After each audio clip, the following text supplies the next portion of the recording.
our core, it's about being a part of the fabric of the community, empowering people, connecting people to opportunities. That is at the core of what we do. And as we look into the future of what Safaricom is, it's how we take these assets that we've built, connectivity, our financial services businesses and M-Pesa, and leveraging that to technology. And we are now endeavoring by the year 2030 that we will be the leading technology company in Africa. And it is those kind of bold things that, if there's any message I leave you here with today, is that it's those bold leaps that will create that sustainable future, is where you are aiming for and targeting to be as an individual SACCO and as an industry. In this space that you sit as SACCOs, what is the size of this business in totality? What is the size of this business?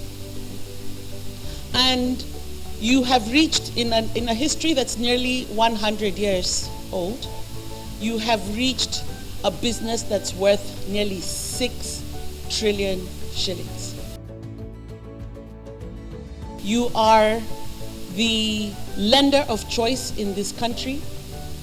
This is where people go to borrow for their shambas, for their mortgages, for their cars, for their business.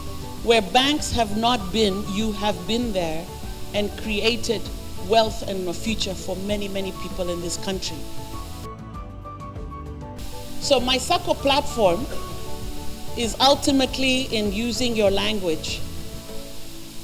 It's a fossa and it's a bossa and it's modular, and it's Safaricom built with our partners, for African, by African, and that is also a mantra we're pushing very heavily. Not just about multinational, global players coming in and selling their solutions. They have to start being birthed here.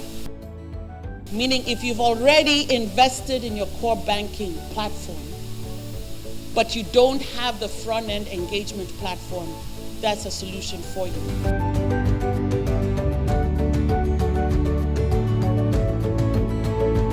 In this course, we appreciate SACCOs for the niche they take of managing savings and encouraging saving culture, which contributes to the financial growth of Kenyans who are members of the SACCOs in terms of savings and growing their businesses. And in these terms, they grow their businesses and in effect, increase taxation.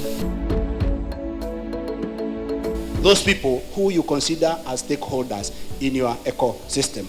In government, we have even policies where for procurement opportunities, you have to have programs to train those people you are targeting, especially the affirmative actions for women, youth, persons living with disabilities. You train them on procurement. What is it you look for when we tender for bids? You are trying to train them, understand what it is. So those are the questions, and you must document this and show that you are actually being inclusive. You went out of your way.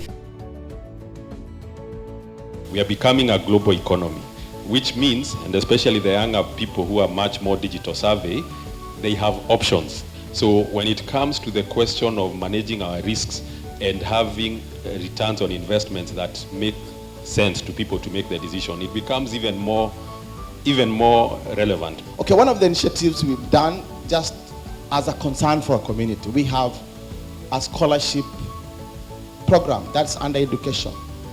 And through that scholarship, I'll say we have had over 300 students go through it.